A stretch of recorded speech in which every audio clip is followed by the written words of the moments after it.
Good evening, everybody. Welcome to the Scottish Rugby Podcast, brought to you by the Scottish Rugby blog. I am Cammy Black. Joining me this evening, to start with anyway, we might have someone else pop along later on. John Anderson, good evening, John.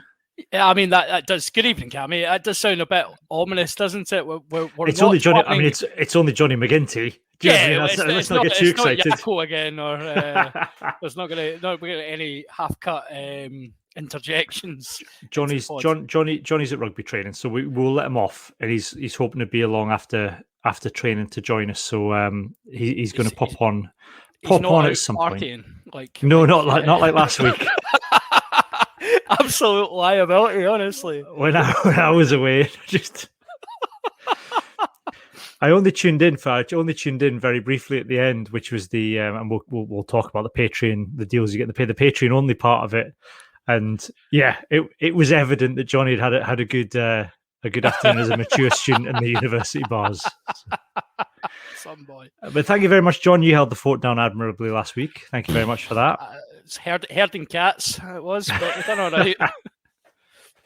We came in at under an hour for the main podcast, which is. Did we? I was certain. I thought we'd went in for quite a while, so that's not too bad.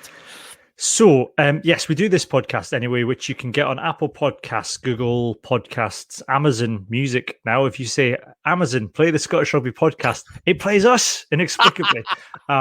Because, of course, we are the Scottish Rugby Podcast. So, yes, you can find us on all good podcast apps.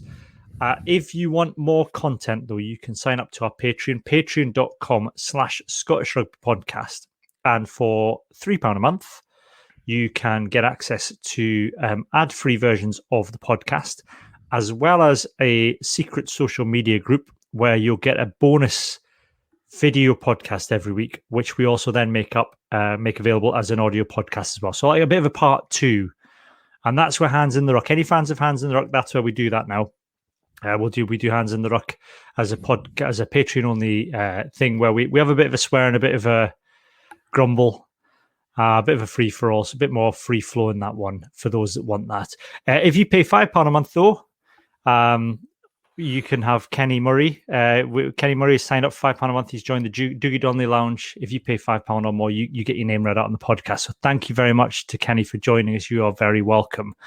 The podcast tonight. Alan McDonald said a rude word in the comments. Alan, I can't put if you want to be funny and have your comments put up on the screen for us to talk about, which anybody can do watching live, and we'll happily talk about any discussion points people have. But if you're going to use naughty words, I'm not putting it on the screen, Alan. Exactly. Yes, Alan.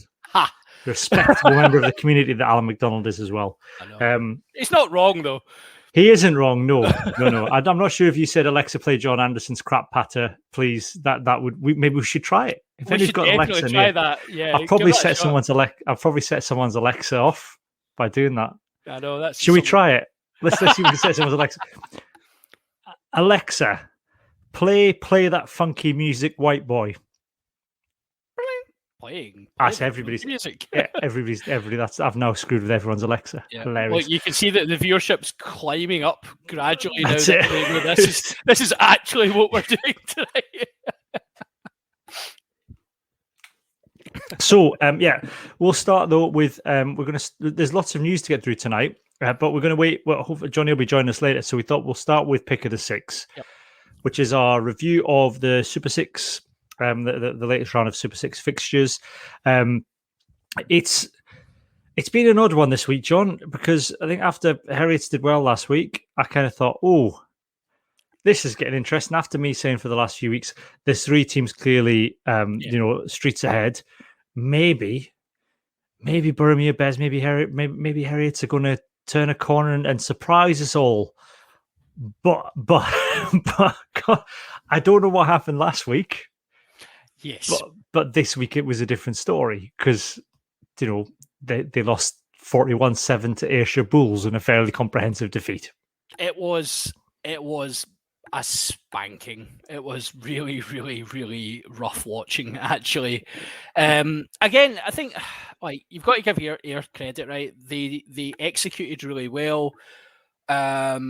They just looked the better side, front to back. They had some very, very talented players.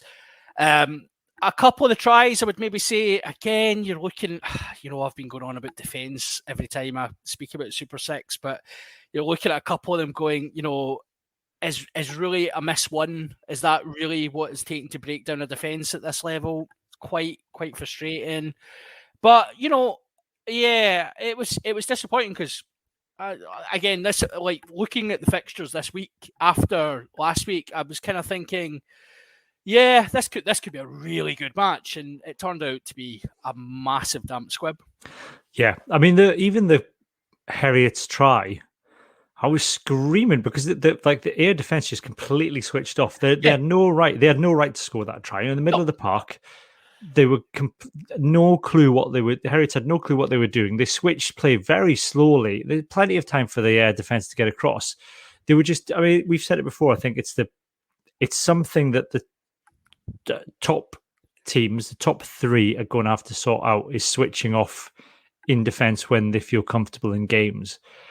And credit to Ayr, I think after that try, they tightened things up a lot, and they didn't let Heriots in again. But that you can't switch off like that. If I don't know. I guess it's hard to know what's the end game of Super Six. What the aspiration is for Super Six to go on and start entering cross-border competitions. The standard of competition should be good, but they need to be. I think, to give them credit, Ayr were ruthless, but that was a soft try. Yeah, and that'll annoy the coaches a lot because other than that, comprehensively, they were miles ahead of Heriots, and just dominated the fixture. But that will play in people's minds because it does tie into a pattern that we're seeing. Ayr have done it, other teams have done it. That shutting down in defence, not, like club rugby, pro club rugby and international rugby is built on defence. It's built on intensity and defence. And if that's not what we're seeing from Super Six, we're seeing some lovely attack. Well, we're seeing some average attacking play that is breaking down very poor defences. Yeah. So, there is something there. I think maybe there's a bit of work to be done in terms of maybe getting some of the, I don't know, even as far as does Steve Tandy go round each of the clubs and do a defence masterclass on how we're going to defend as a Scottish team. It's possible even at that level that they're going to have to if they've got any vision of this doing anything. Yeah, I know, and that's. I mean, I think like you said, to give you the credit, they were ruthless and probably more ruthless than we've seen any team be so far in the competition, which is good. But that there is ground that separates. I think that those top Watsonians, Southern Knights, and Ayr are clearly the three teams. They've generally got everything sorted, and I think that's what made the Watsonian Southern Knights game was a good game of rugby. There was a good mix of there was carrying through the forwards. There was smart play, but they both tossing out to the backs as well, and that the result didn't go Southern Knights' way.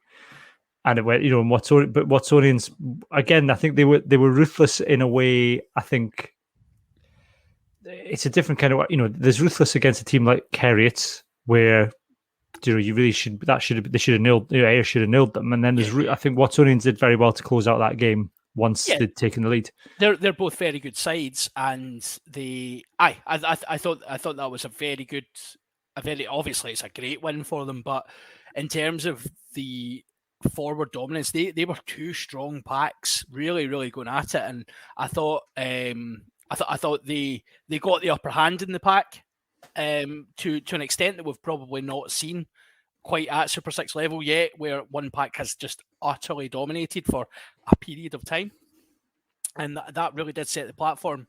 But again, this is going to sound negative. I don't want this to sound negative. It's all relative to what you're facing. And I think that actually that fixture at the weekend with the Southern Knights, I think is a really good barometer of where they actually are, because they're coming up against another good pack. If they're to do that to possibly any of the other teams, I think you wouldn't take much away from it, because it's all fine and well to be a flat track bully have forward dominance over a side that just aren't as good as you.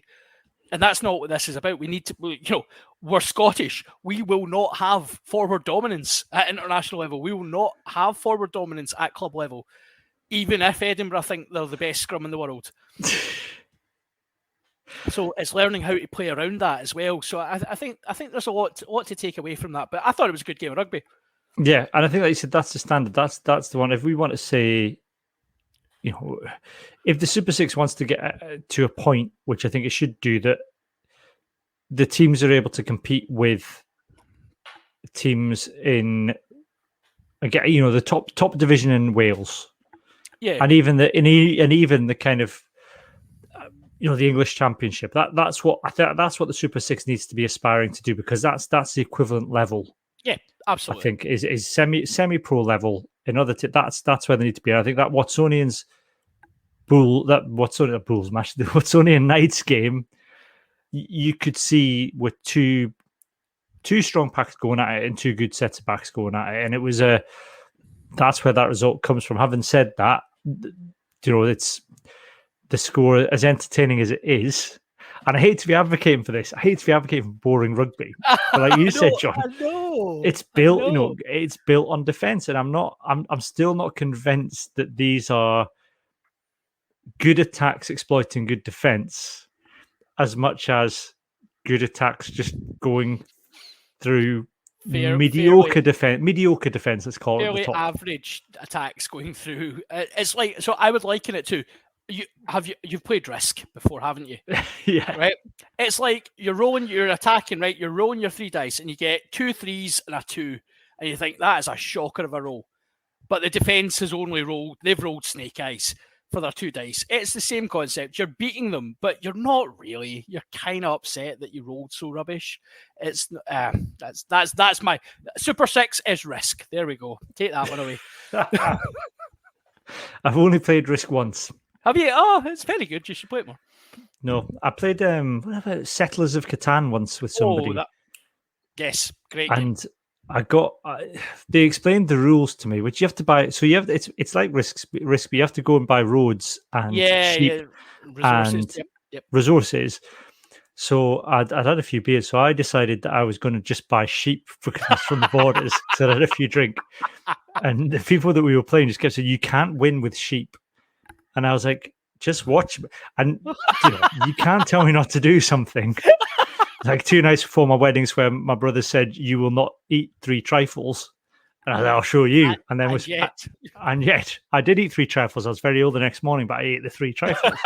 That's not the point. I ate the trifles. With Settlers of Catan, I won the game. And then they were like, "Well, nobody's ever won this by only buying sheep." I was like, "Well, strategy works." No one is me. Yeah. So any new listeners to the podcast will be ultimately wondering what the gubbins they have stumbled upon here. Yeah, buy more sheep. That's how to win the Super Six. That's the key. But yeah, I mean, there's lots of good things. I think Sam Daly's quick tap for Watsonians, I really liked that. I thought it was a really smart bit of play, because we saw in the last Lions test, and I wondered if he thought about this, where South Africa took the quick tap, but not on the mark. The fact that Sam Daly walked round to the referee and tapped it and went over the line, I was like, "There's a man who knows his law book." It was almost like when you do your driving test and you're told to overemphasize everything so the instructor sees it. It was that. It was like, "Look, I'm on the mark, sir. Tap." And it was really good. It was a good finish as well. Yeah. Which was nice. Yeah. And then the Stirling game, I still don't like Stirling's shorts. No. They still look like something you buy up the Royal Mile for £3 in a tacky shop. That's the only way I could describe them. Yeah, I mean, look, I think the Super Six for me is now about improvement. It's about quality improvement, and one of the biggest wins we could have is if they fix that. If they just get that sorted. Like, I'm sure there's plenty of good kit suppliers out there who want to give you some decent shots. It's the pipe. It's the tartan piping. Tartan should not be on shirts. We've decided. No, I don't think it should. I don't think you can do it. Justice. The one time the World Cup the Rugby World Cup 2015 shirt. Yes. Just about got away with it because it was the green piping down the side. Yes. Yeah, that was with the tartan piping down the side. That was nice. It's red tartan. I think that's the problem. Apologies to anybody who's got a red tartan. Not that tartan's actually a thing, because it was made up by Walter Scott for a procession by Queen Victoria in Edinburgh in the 1800s or something. I don't know. I think there's something about international shirts and tartan in particular that, because you're sometimes, like, a lot of people obviously wear kilts to games. I think it's like double denim, like you're clashing. You can't. Fashion tips by John Anderson here. Who would have thought it? Was it nobody's double tartan since the Bay City Rollers, John? Never double tartan. No, but I agree with you. I think red tartan, like, I'll go a step further. Red tartan is honking. Sorry, guys. No, I know. Like I said, apologies to anybody whose family clan tartan, which again are fictitious things. We've lost loads of listeners since we started ranting about tartan, John. Can you just change your clan name then? Like, choose something nice. Choose a new name. It's fine. To be fair, Anderson tartan's honking as well, so I'm okay with that. Yeah. Anyway, let's get back to the rugby. Still in Bermuda Bears. Bermuda again. I like Bermuda's attack. Yes. And if they could only sort themselves out in defence, they've got the makings of a very good team. Yes. I think Kaleem Barreto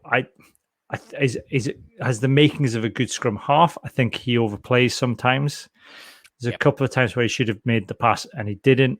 I think if he works on his game management, I've been very impressed with him.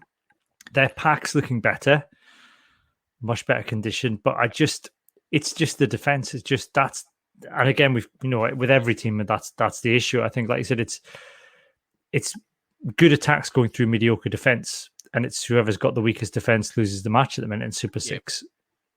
Yeah, no, I would agree with that. I think Barreto is always the standout for that team. I think you can tell he's been in the pro environment for quite some time.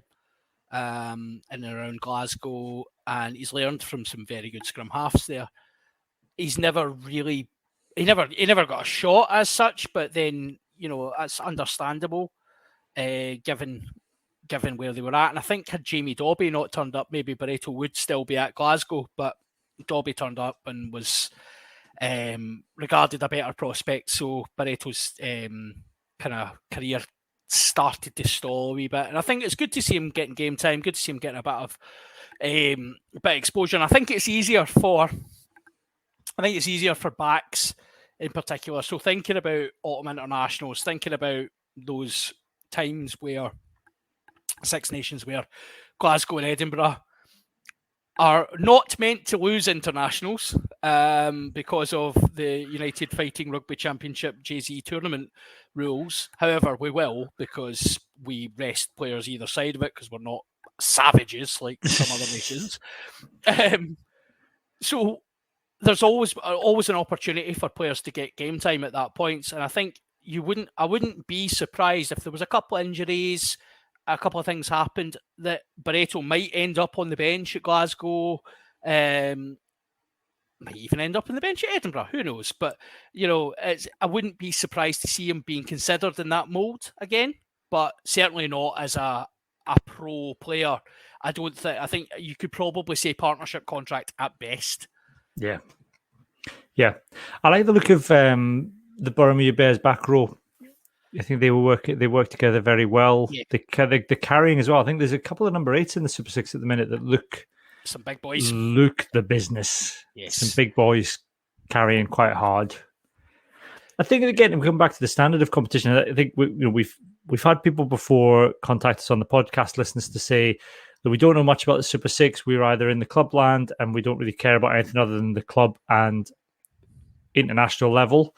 So we don't know much about the Super 6 because we don't really care about anything between those two.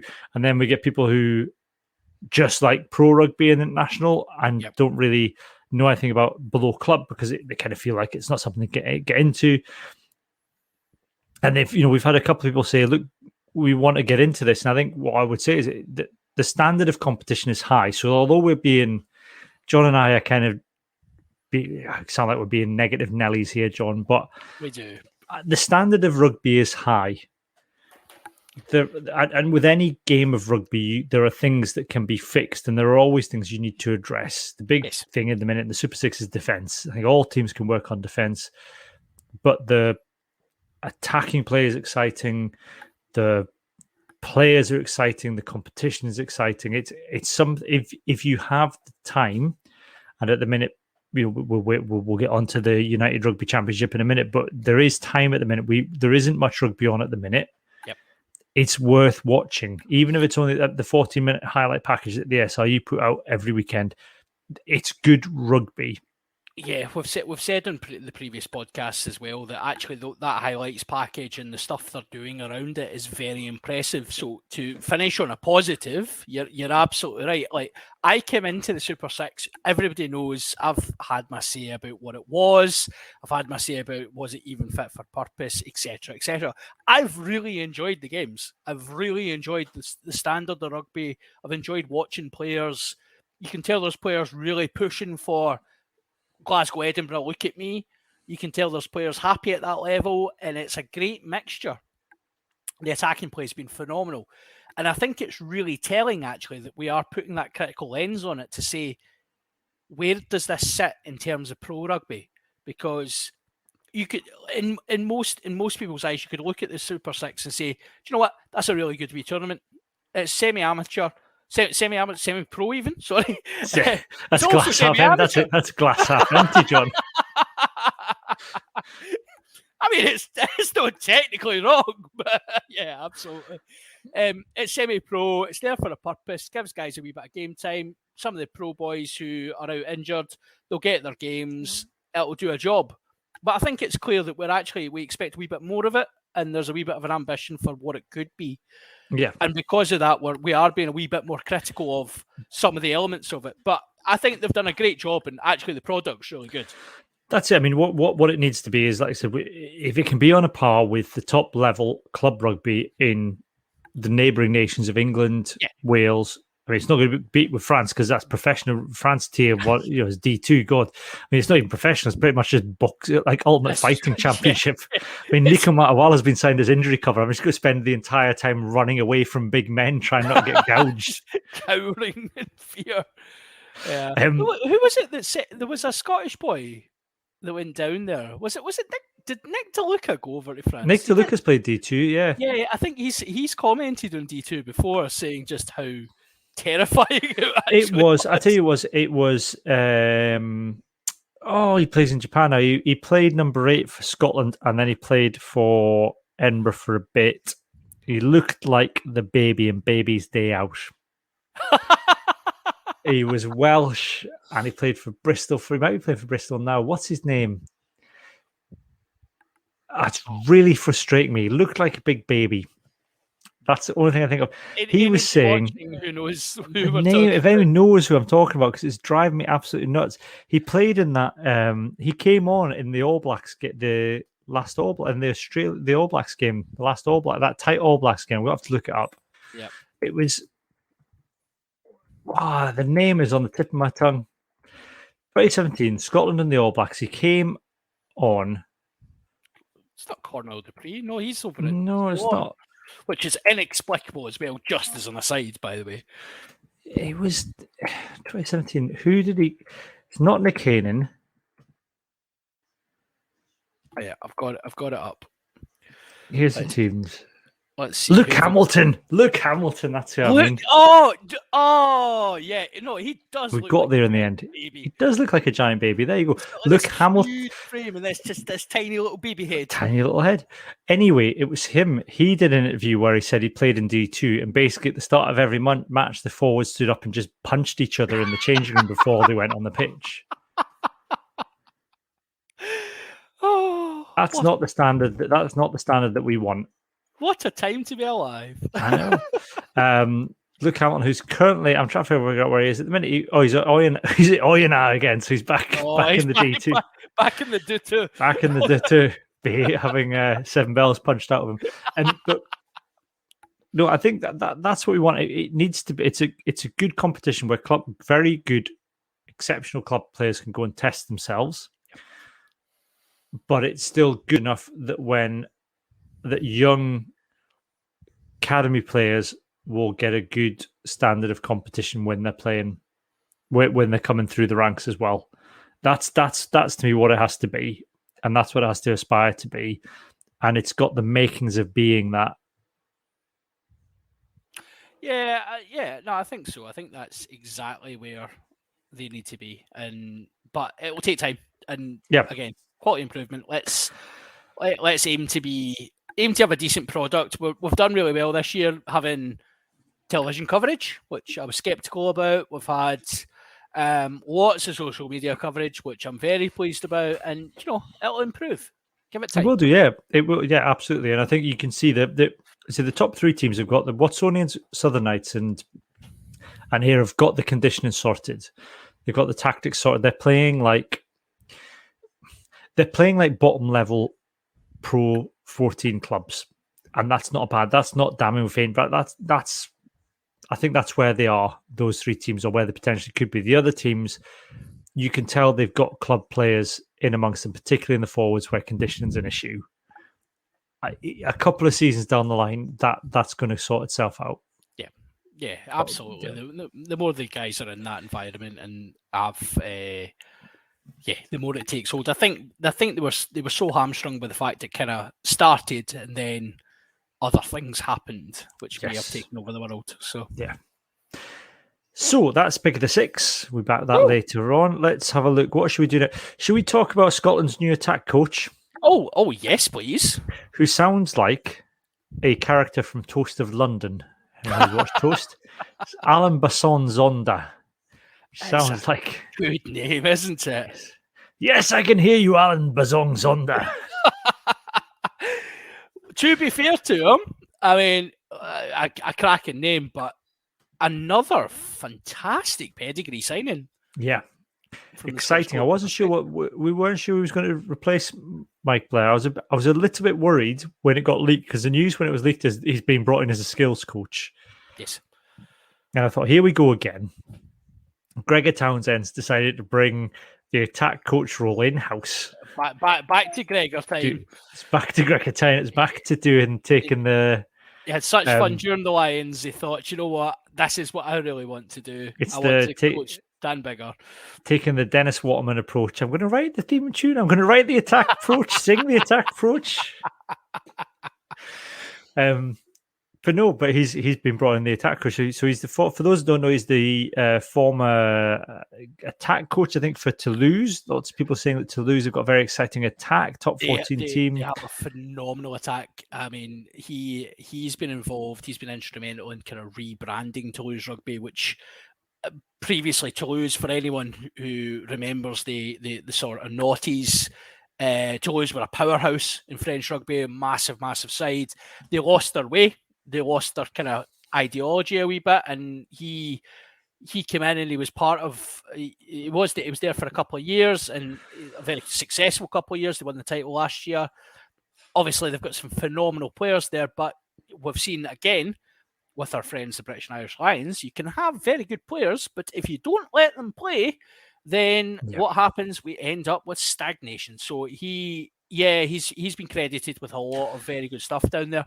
There's been a bit of the normal grumblings you get. Where where's where are the Scottish coaches, John? But they're getting the head coach gig at Edinburgh. That's where they are. And I don't think Mike Blair obviously has done a good job with Scotland.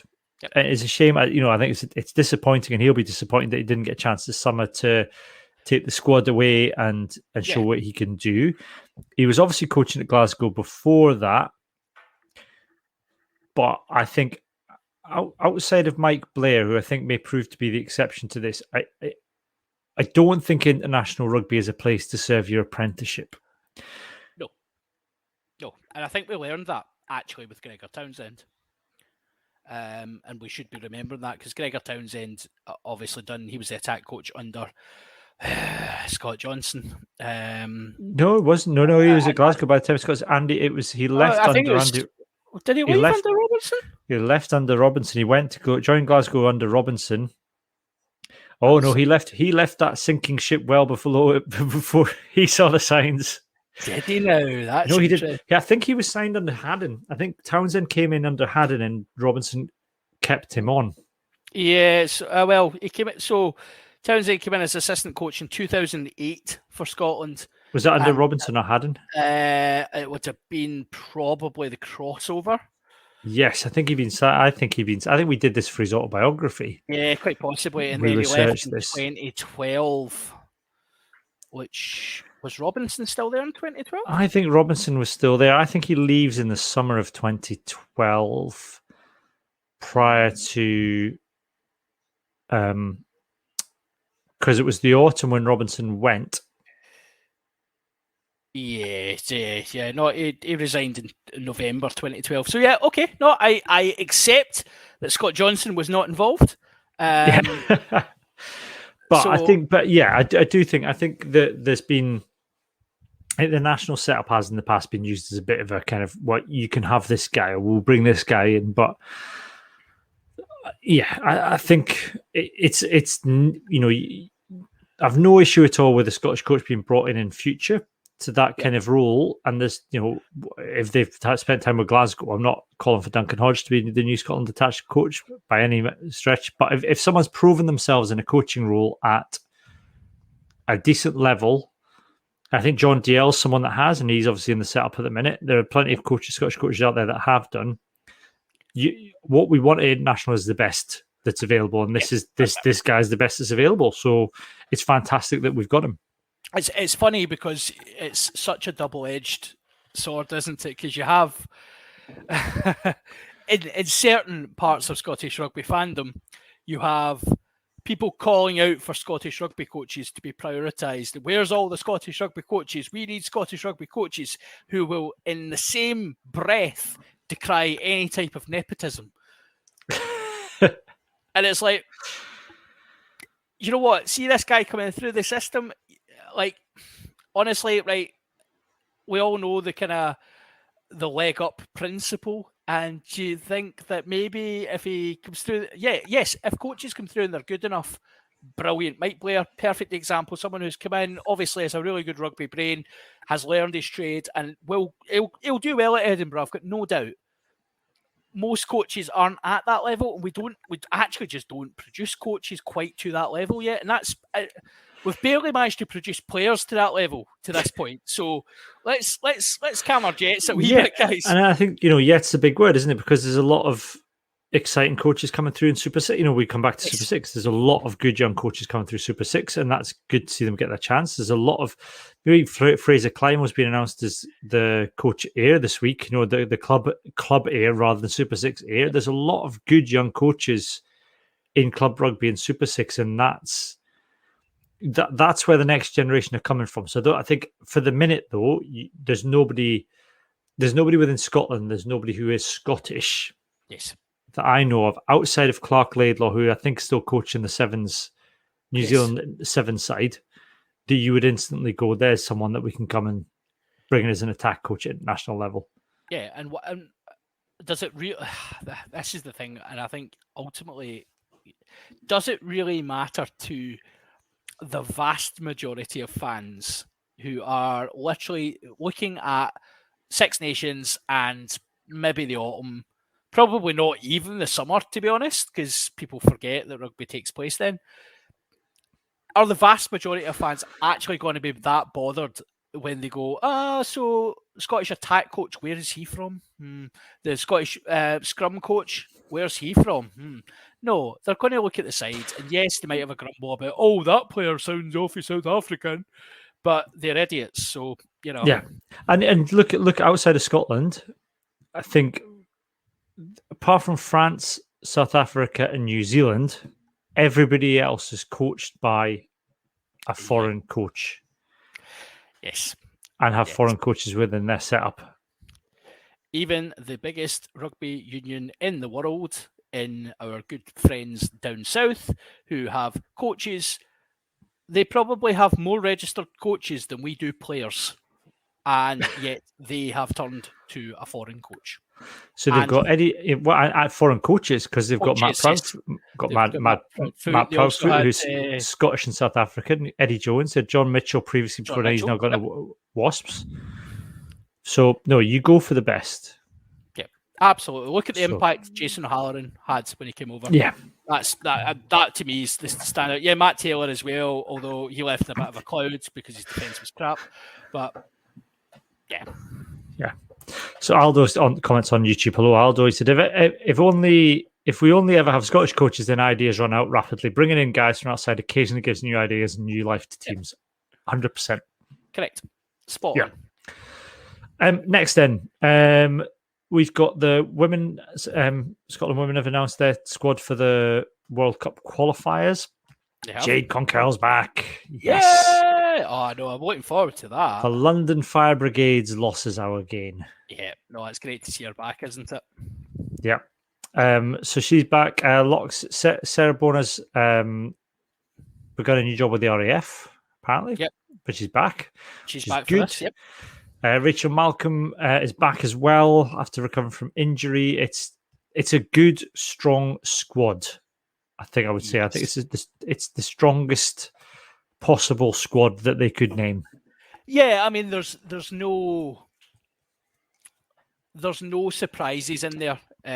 Seeing some of the, maybe showing a little bit of ignorance regarding the women's game, seeing some of the names that everyone knows back is obviously great, but seeing that core of the side that we've kind of followed over the last few years, who've kind of come together and had some very, very good success. Also had some very, very tough times against certain games. It's great to see them kind of keeping that core together, and that can only be a benefit. And adding the quality of Jade Conco back into that is only going to add to that. Yeah, I think that the games are going. There's a round robin tournament in Parma. Scotland playing Italy, Ireland, and Spain on the 13th, 19th, and 25th of September. Waiting for the definitive fixture list to be announced. The winners will go straight through to next year's World Cup finals, while the runner-ups will enter a repechage. I love that word. It's such a good word, isn't it? Yeah. Oh, I wish for more opportunities where repechage was used. It means another tournament. I don't understand why they say it. I know. Repechage. Amazing. So it's. I think the trick's going to be. I mean, obviously, there's a. You look at the names in the squad now. There are a lot of women now playing in the Premier 15s as it is, and playing in France. There are still players who are playing in Scotland whose season won't yet have started. Yeah. And that's like, so we've said before, that's the challenge for Scottish Rugby. They did well, I think last time out, it was okay during the Six Nations. It was, again, it didn't get finished, but there we are. There were some good moments against England, despite the result. Well, that's it. Yeah, I think that's one of the games I was thinking about. Despite the result, there was a lot of positives to take away from the performance. It all has to, we've talked about this in the past in the podcast, it all has to be relative. There's more and more of our women playing at a professional level. There's more and more of our women being exposed to high quality competition, but they are not the England women's team. And the England women's team have been professional for years. They have, they're the best women's side in the world. So our competition has to always be relative, and it's like, can you stay in the game for 20 minutes? That's kind of the level they're at, and there's no shame in that, because hopefully this time, can you stay in the game for 25 minutes? Can you stay in the game for 30 minutes? And it's about building. And we've beaten France, and we've they've beaten France. Let's not forget, we've beaten France. So they've beaten the big. You've got to take a scalp every now and again.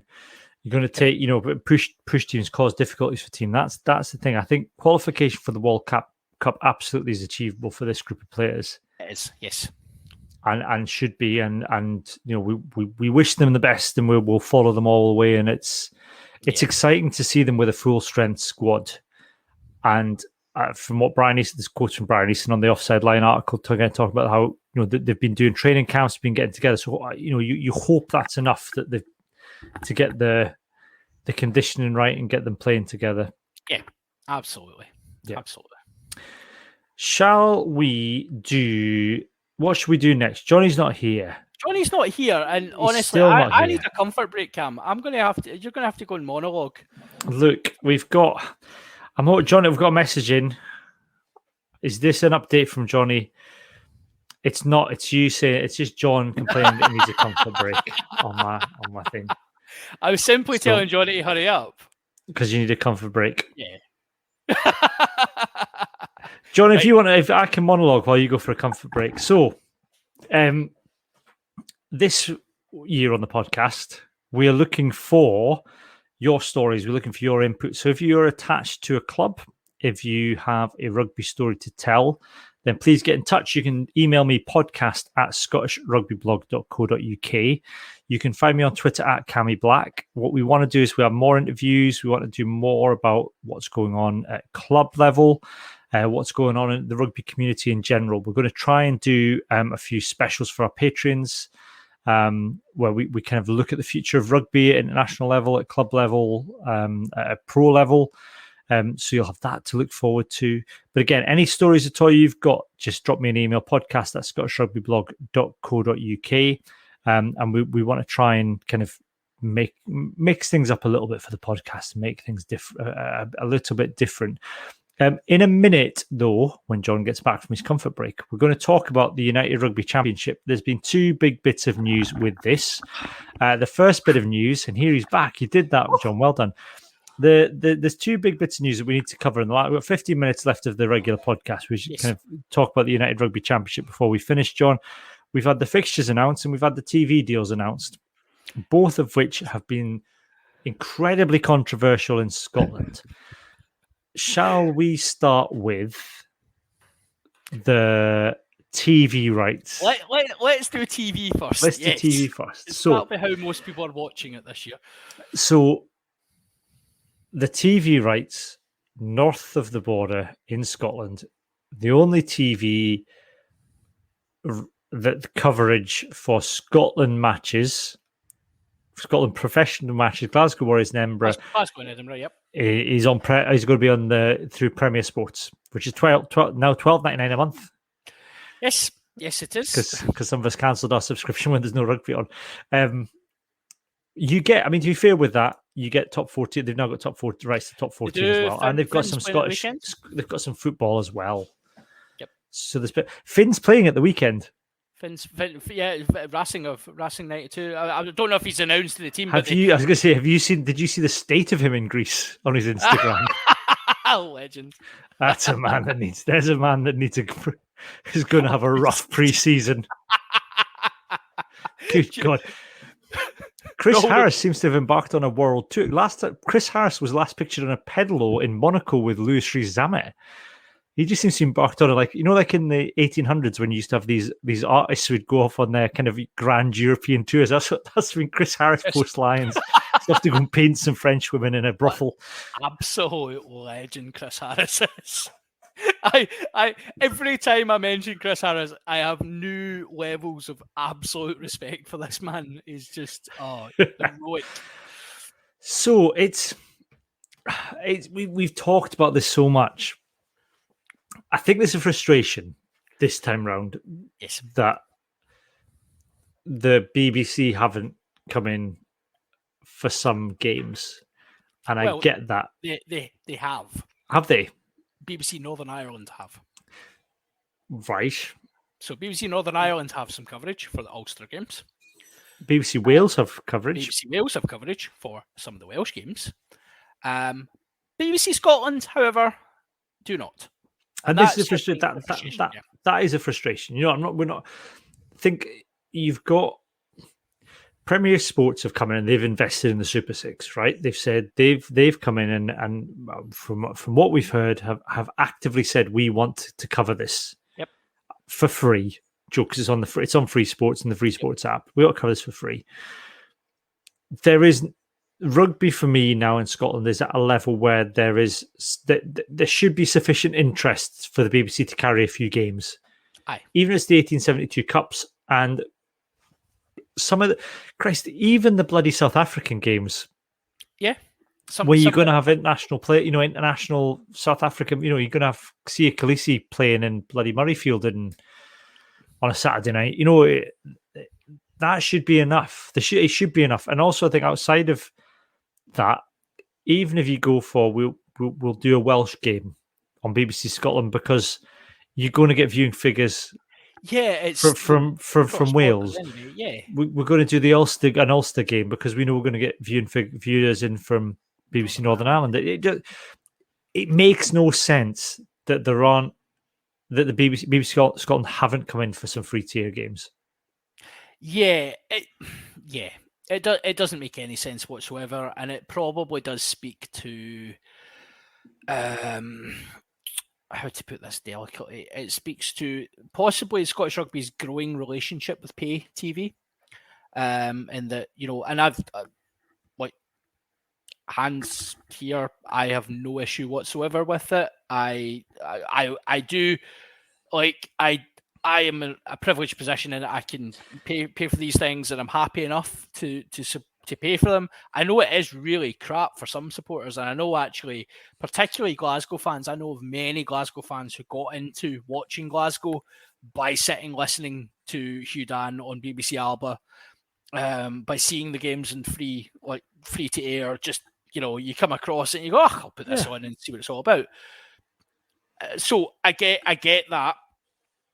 I see what the SRU are doing in terms of there is probably a cozying up somewhat with Amazon, Premier Sports, maybe not Sky and BT yet, but who knows? We'll see how that goes. It just does seem strange that it's everyone but us. I think and I think that's. I'm not. It's hard, isn't it? Because I suppose it depends how many of the Scotland games. We don't know this yet. I don't think. Has there been a deal where some of those games are going to be on free sports? Are we going to have a higher proportion of the Scottish games on free sports because we haven't got free to air? I'll bring Jonny in as well. Hello, Jonny. We're talking about TV rights, Jonny. Good evening. Welcome, Jonny. Just in time. Now. Well, you missed. You were about 5 minutes too late, buddy. John needed a wee, so I had to fill for a bit. I messaged you. I was like, Jonny, you really need to get a move on here, pal. I just saw that when I came in. I've literally just come in from training. Honestly, they work you too hard at your training. I know. Get them told. Shocking. We're talking TV rights, Jonny, and the fact that there aren't any free tier games, or apparently no free tier games, because of course we forget Premier Sports have got free sports.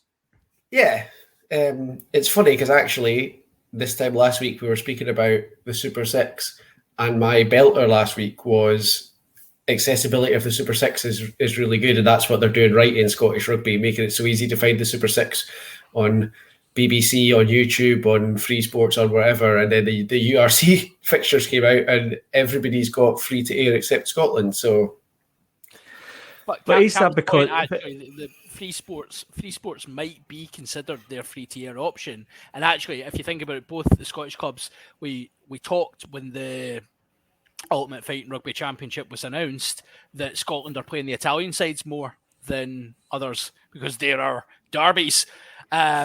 So the Scottish-Italian Shield. That's it. Yeah. So actually, is it that because the Italian sides have traditionally been on free sports because, well, they're mince, apart from the one that's now the champion. Figure that. Anyway, so but their viewership is lower, and typically they would be in free sports. Maybe that is what we're saying. It wasn't even worth BBC bidding because it's on free sports anyway. Over a higher percent, I think we might see it. It'd be interesting to know what discussions have happened behind closed doors with the SRU. If the SRU have a good relationship with Premier Sports, where Premier Sports are now carrying the Super Six, have they said, look, you can have all of the Pro 14, the United Rugby Championship games, but you're going to have to make more of them available on free sports. We can't have them all behind a paywall because we need some accessibility for the more casual rugby fan that's going to stumble across this. Yeah, I mean, possibly, probably fair. But then anyone who's tried to find free sports in their Virgin Media box will know that it is not a casual stumble. But nobody, like my dad put on the telly. I was staying at my mum and dad's last week. My dad put the telly on this week when I was at his house, and I suddenly was like, "Are you watching live telly?" And he was like, "Yeah." I was like, "Who watches live telly? Like seriously, who puts just the telly on to see what's on and like cruises through the channels just to kind of find something to watch?" I think people stumble across. I don't think people are like channel surfing and landing on BBC Alba going, "Oh look, here's some rugby. I'll sit and watch this." Maybe it happens. I don't know. Maybe, but I don't know. The shock that came over me as a 40-year-old man watching live telly. It's important to re-emphasize that, Cam, as well, that you're now Christ, I'm yeah. You're now entering the twilight years. It's all downhill from here now. I'm 40. Christ, that's it. Yeah, you're a whole new vaccine group now. I know. I've moved from my risks gone through the roof. It's when he has to fill out forms now and he has to tick that next box down. It's a miracle I've managed to get the stream working tonight.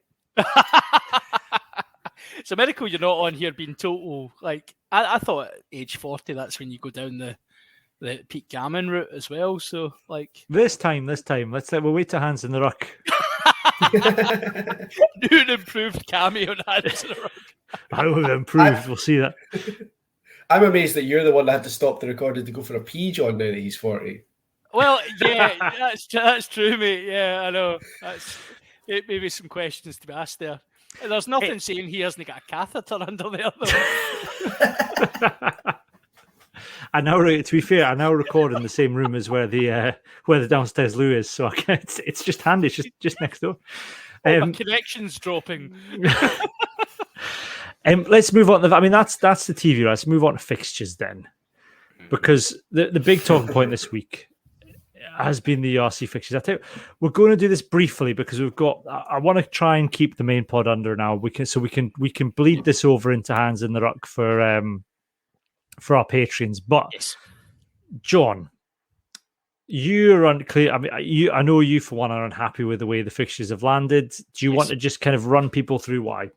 Yeah. So, okay. So, for those who don't know, rugby in Glasgow has always had some competing priorities for a lot of supporters, both in club rugby. So, people who play rugby, who support their local clubs. There are a lot of local clubs in the West, but also there's a lot of... Not the SRU. No, there's not a lot of Super 6 clubs in the West. We also there's a certain other sport with a round ball that apparently dominates a lot of things in and around this part of the world. So rugby in Glasgow has always traditionally been Friday night lights at Scotstoun. Friday night, you start your weekend off, you head over there after your work, you go, you let off some steam, you enjoy the rugby, and then your weekend is free to do as you please, be that go and support Rangers, Celtic, Partick Thistle, et al., or go and play club rugby or support club rugby. That has been utterly... the fixture list actually has taken that and has all over it, because most Glasgow games are on Saturday afternoons at 3:00. That's a good kick-off time, isn't it? When does club rugby kick off, Johnny? Just as an aside. Yeah, that would be Saturday afternoon at 3:00. Bingo, yes. Good. Yes. So we've had, after the release of the fixtures, we have had a statement from Big Al himself saying that we are aware that these fixtures are quite unsatisfactory for the support. Sorry, I should do it. We're aware that these fixtures are unsatisfactory for the supporters, and therefore we are doing our best to get them changed. Nothing is going to happen. It's going to be 3:00 kickoffs on a Saturday from now till, I think the first Friday one we have it's like January, or it's quite late on in the season. So your first Friday fixture is against Ulster, but it's away. Your first Friday fixture home, you don't have one yet. There you go. If you don't have one, because they've only confirmed fixtures up till the 8th of January. After that, it's all week off because they're waiting to confirm them. But up to the 8th of January, there is no Friday night fixtures. One Monday against Edinburgh on 27th of December. So it's, that's the traditional Boxing Day fixture. Edinburgh are not in a better position with this as well. No. They have 5:30 kickoffs on a Saturday, which they've got one Friday night kickoff against Benetton on the 3rd of December, but that's it. That's the day before my birthday. I might go to that game. God, see what you've driven.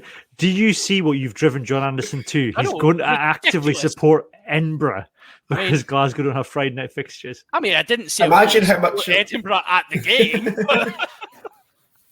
Imagine how much you'd enjoy your birthday the next day if the night before you'd spent watching Edinburgh Benetton in their big tent. I know. Your birthday would seem brilliant after that. Exactly. It wouldn't matter what I did for my birthday. It would just be spectacular. And then me and Ian are going on the Sunday to go and see some pirate metal. So, I mean, life is good that weekend. Life is good. It's hard though, Johnny, isn't it? Because I get it. The Glasgow kind of built their fan base on Friday night fixtures. And the kind of Friday night lights have, come along to Glasgow. This is something different. It's professional rugby. There are a lot. I think Glasgow more than Edinburgh. There are a lot of Glasgow fans who are just Glasgow fans. That's why they go. They don't have a club to follow. They've kind of fallen in love with rugby because it was there almost, and now it's not. It's not an option to go to these games if you've got other commitments or other sports you follow, particularly in Glasgow where it's not. It's not the dominant sport. Yeah, it's a shame, and it does kind of feel like I don't want to say Glasgow are shooting themselves in the foot because I don't think that Glasgow and Edinburgh had all that much to do with this. Like, I don't think that our two pro clubs have gone out of their way to stick a knife in the back of all their fans, because the teams are well aware that Friday nights are where they got the big crowds from, and they know, like Glasgow in particular, they know they're competing with football. It's not like Al Kellick will have gone in there and gone, "Oh, we'll have as many 3 o'clock Saturdays as you can give us, please." and I think I think the people who are on the Glasgow Facebook page and the Glasgow Twitter and things saying, "Well, this is a disgrace. I'm handing back my season ticket. You've ruined my year. I can't follow rugby anymore." I don't think the teams are at fault. There's a lot at play here. There's now 16 teams. There's 5 or 6 broadcast partners. There's Jay-Z. I don't think that Glasgow are turning up and going, "We want the Friday nights," and there's nothing you can do about it. Could similarly to Cammy with his kids asking him to email Walt Disney, could someone get me the email for Jay-Z to sort this? This is a pre. We should say this is a pre-podcast chat where I said that my kids, occasionally when you go on Disney Plus, it comes up with an error message that says there is a fault with this program. Please contact Disney. Because my eldest can now read quite well, she said, "Dad, there isn't a problem. This can be easily solved. You just have to phone Disney." And so I had to explain that he's now a head in a jar. And there's not much he can do about it, and he probably won't take my call. But yeah, I'm not sure. I'm not sure that Friday night fixtures for Glasgow is one of the 99 problems that Jay-Z has, John, if I'm honest. Well, if the SRU ticketing office could just email me back based on that would be nice. I get that people have renewed their season tickets on the basis that there would be enough games for them to go to make the season ticket worthwhile, and for those that they can't make, someone else can go in their stead. So all of a sudden to find that you can go to 0 games, that's a big miss. Yeah, it's not great. It's not great. Yeah. What we're going to do then? That's it for the main podcast. We're done for this week. We'll be back next week. More Super 6. We're building up to the United Rugby Championship. I've got the name down. Now. I can't say Fos, and it's the Fosrock Super 6. I got that right as well. Pre-season fixtures this weekend. Exciting. So we'll have all that to talk about next week on the podcast. What we're going to do though, we're going to say goodbye to our main listeners. Now we're going to go and do a little podcast extra for our Patreons only. So for the moment, it is goodbye from me and goodbye from John and Jonny. Bye all. Bye.